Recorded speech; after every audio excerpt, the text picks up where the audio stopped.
morning, good afternoon, good evening everyone. I am Bigam Bride with Dayan Angulo, Geraldine O. Mayuyu, Mariel Paini, Catherine Miles, Julian Rapa, Charlene Labor, Nicole Dalia, Jeneline Bustos, Jonabel Lopez, Leslie Urbano, and 9, Rosita Jean S. Castaneda. We are the students from Bachelor of Elementary Education.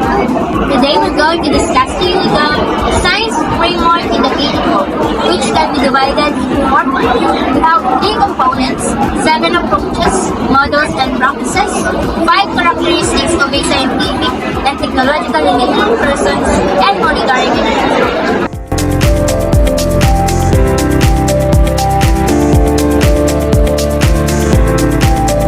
But before that, have you ever encountered the acronym STL in science? If not, let's find out what it is. STL, or Science and Technology Literacy, includes the ability to apply scientific technological concepts, use the process skills, embrace science attitude and value in life. Now, let's proceed to the 3 science framework components.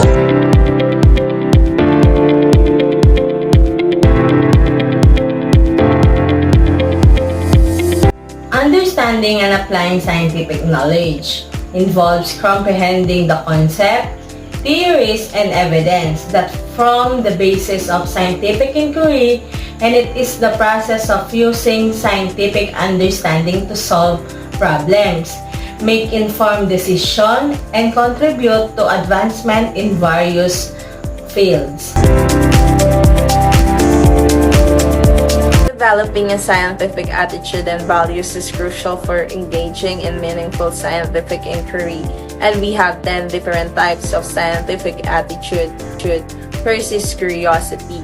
At the heart of scientific inquiry lies a deep-seated curiosity about the world. Second is humility. Scientific progress is built upon the understanding that no one has all the answers. Third is open-mindedness. A key aspect of the scientific attitude is the willingness to consider alternative viewpoints and explanations.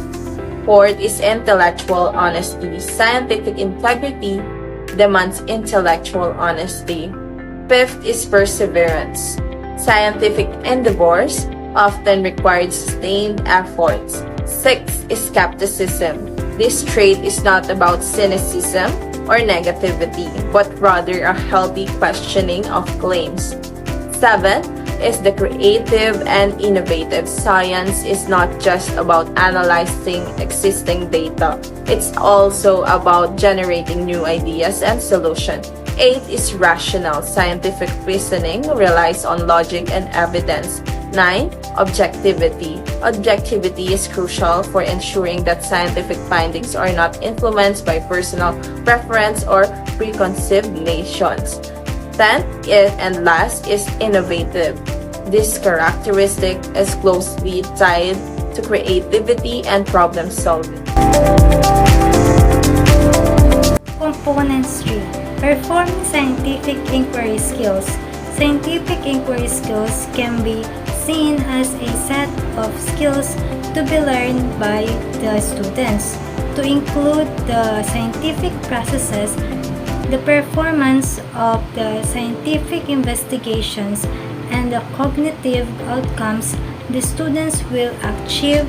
A scientific-oriented mind is a questioning mind. Kindergarten to grade 4 learners. Ask questions about objects, organisms, and events in the environment. Why? Asking questions help us learn about the world.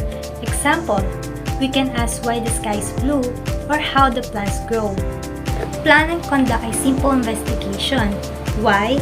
Doing an investigation is like being a detective. You can test things like if plants grow better in the sun or shade and see what happens.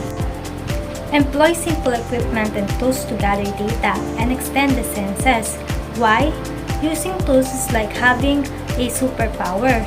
Example, a magnifying glass helps us see bugs. Ruler shows us how tall plants grow. Use data to construct reasonable explanation. Why? Using data help us understand things better.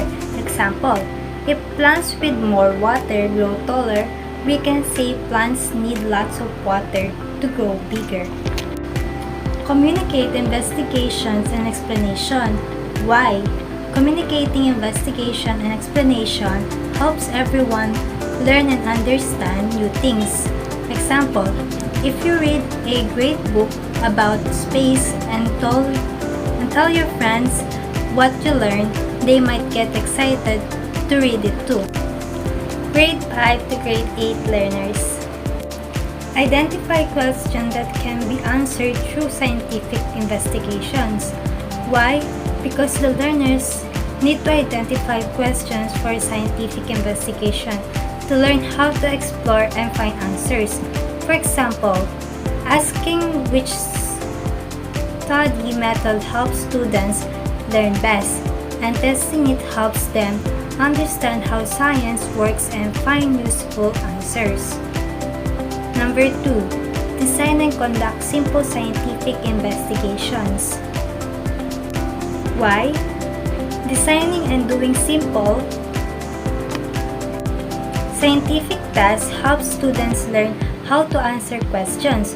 For example, you can see if students do better in a quiet room versus a noisy room by comparing their test scores.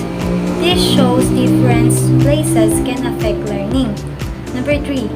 Use appropriate tools and techniques to gather, analyze, and interpret data. Why?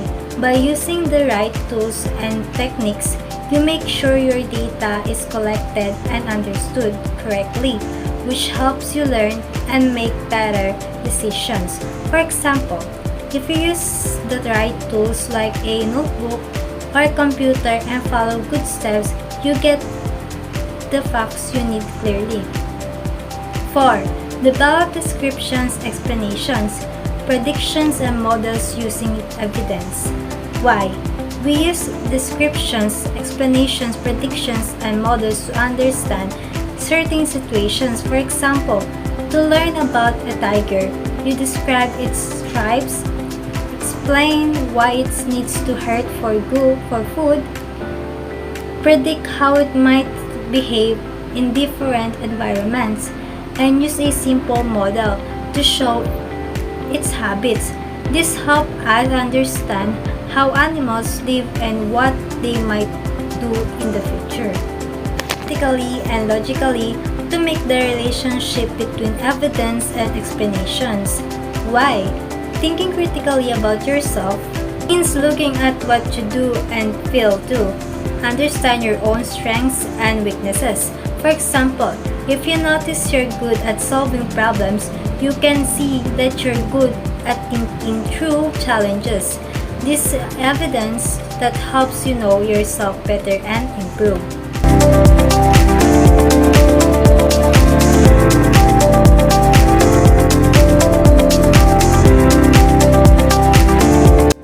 So what is multidisciplinary approach? The word multidisciplinary consists of two words. First word is multi, which means many or more than one. The second word is disciplinary, which means in science relating to a particular field of study. Meaning, in multidisciplinary approach, also known as the interdisciplinary approach, is combining, relating, or linking one subject or discipline to other many subjects or discipline. Yung nakasanayan kasing method of teaching natin is each subject is taught separately, diba? For example, in a classroom setting, the lessons are taught separately. Now, with this approach, it shows subjects like math, science, history, English, art, etc. are correlated with each other. For you to better understand, let's use this example here. Says here, science and history can go together when the topic is about discoveries and inventions. Discoveries relates to history and inventions relates to science. So, paano pag discoveries and inventions na yung i-relate mo sa history? Here, pwedeng yung topic covered mo sa history is collecting information about past or first discovery and invention in the Philippines. While to relate science with discoveries and invention, the topic covered can be scientists and scientific theories about first discoveries and inventions in the Philippines. What if we add one more discipline or subject, let's say math? How can mathematics relate to discoveries and invention? So, math is everywhere, meaning ang mga inventions, may mga calculations and computations yan. Dito, pwedeng ang topic covered mo is to find the mathematical formulas na ginamit ng mga scientists with the first discoveries and inventions in the Philippines. See how they relate to each other? Very connected, very combined, very disciplined. So next we have the STS approach. In the science learning, STS approach is an integrated between science, technology, and society. It emphasizes how these three elements shape and influence each other. The goal is to understand the social, cultural, ethical, and political impacts of scientific and technological advancements and how societal needs and values influence scientific research and technological development. This multidisciplinary approach encourages critical thinking about the role of science and technology in shaping our world. An example of the STS approach can be seen in the development of smartphones.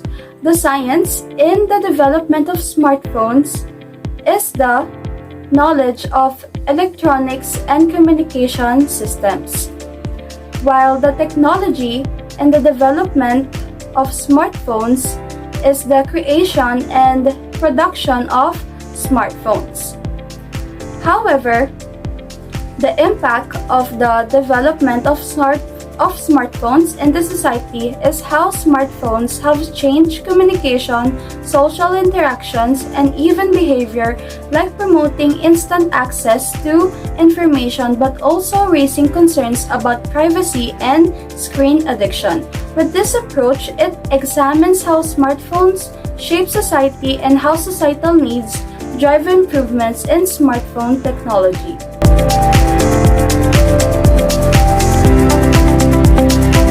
In the K-12 Science Framework, Problem-Based Learning or BPL and Inquiry-Based Learning or IBL are essential pedagogical approaches that encourage active, hands-on learning, fostering critical thinking, creativity, and real-world application of knowledge. What is Problem-Based Learning or BPL? BPL focuses on presenting students with a complex, real-world problem that requires them to research, collaborate, and come up with a solution.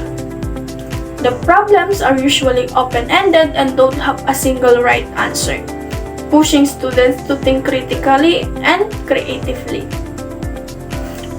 What is the benefits of this?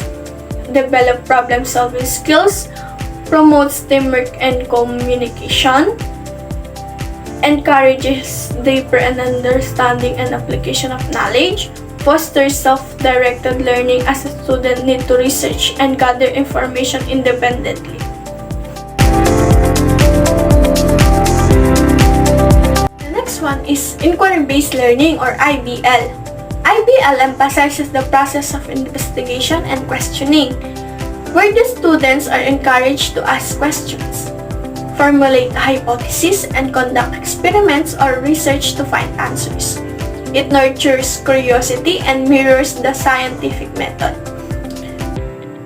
What is the benefits of this? Enhance critical thinking and analytical skills, strengthens understanding of scientific concepts and the nature of science, encourage independent research and problem solving, overlap and integration.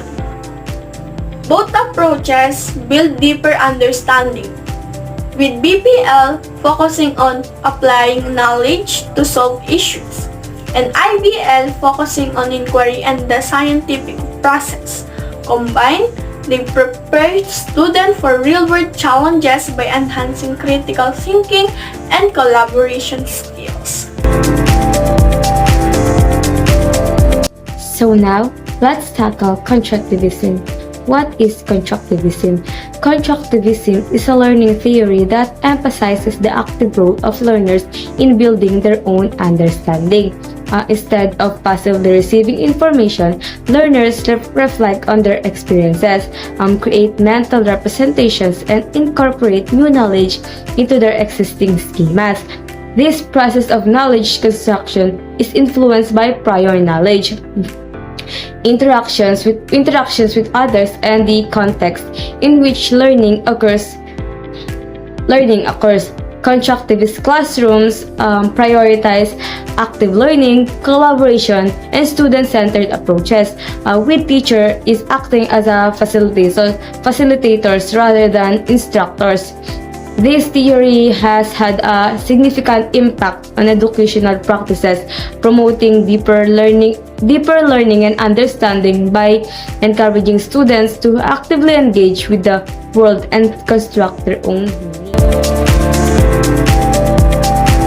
Let's proceed to social cognition learning model. What is social cognition learning model? This social cognition learning model, developed by Albert Bandura, emphasizes the role of social interaction and observation in learning. This model posits that individuals learn by observing others, known as modeling, and then internalizing and replicating those behaviors. The theory highlights 4 key stages in observational learning: the attention, retention, reproduction, and motivation. Self-efficacy, the belief in one's own ability to perform a task. It is a crucial component of the model, as it influences an individual's willingness to attempt and persist in learning new behaviors. The social cognition learning model has wide applications in education, therapy, and public health, emphasizing the importance of social influences and self-belief in shaping learning and behavior change. Now, let's move on the learning style theory. The term learning style is that one that commonly used in education.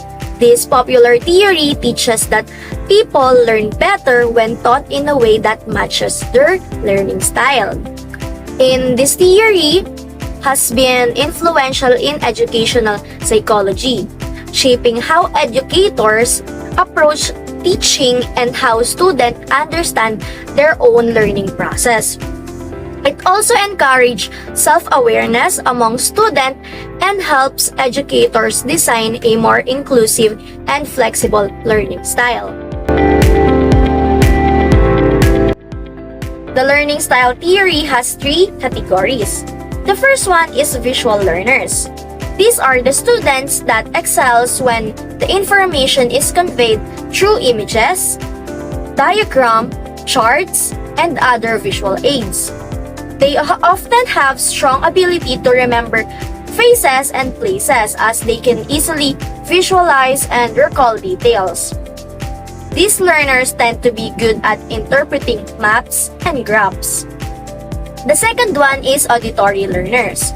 Auditory learners excels in environments where information is delivered verbally. They have remarkable ability to remember spoken information and often prefer listening than reading. The third one is the kinesthetic learners. Kinesthetic learners often exhibit certain traits that distinguish them from visual and auditory learners. They tend to have high energy levels and may find it challenging to sit for a long period of time. These learners excel in activities that require physical coordination, such as sports, dance, and dramas. Kinesthetic learners prefer activities by doing it because they are the type of learners or students that learn by doing it. Take note, all learners are created equally, but they learn differently.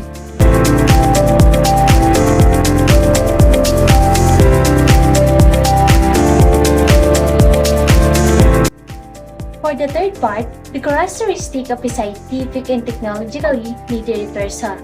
The first one is critical and creative problem solver, wherein the learners can develop skills that enable them to analyze and find solutions to any perplexing problem. The second one is responsible steward of nature. It concludes that the learners demonstrate concern and promote a sustainable environment for themselves and for everyone. The third is innovative and intentive thinker. It shows the learners having unique ideas to create something innovative and simple for humanity.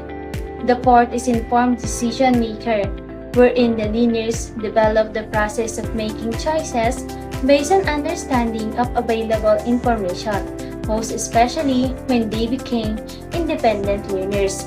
And lastly, the effective communicator, wherein the learners can convey messages clearly and responsibly to others, whether they are written or oral, from their fund of knowledge. Lastly, monitoring and assessment entails systematic observation and evaluating students' learning to determine how well they are learning. While monitoring, we observe and document students' performance, often through simple activities like quizzes and class participations. Whereas assessment is more structured, involving tests and projects. Monitoring and assessment, ito po yung tumutulong sa mga guro upang malaman kung saan panangailangan ng dagdag na tulong ang mga estudyante at mai-adjust nila ang kanilang strategy sa pagtuturo upang mas lalong maunawaan ng estudyante ang lesson. Sa pamamagitan ng monitoring at assessment, mas ma-enhance at matutulungan ng mga estudyante na maunawaan ang kanilang pinag-aaralan. The summary of the science framework curriculum K-12 outlines a structured approach to teaching science from early childhood through secondary education. It focuses on developing scientific literacy through inquiry-based learning and emphasizes the integration of scientific concepts across various disciplines. The curriculum is designed to build foundational knowledge and skills progressively, with an emphasis on hands-on experiments, critical thinking, and real-world application. And it aims to prepare students for higher education and careers in science and technology by fostering curiosity, problem-solving abilities, and an understanding of scientific principles.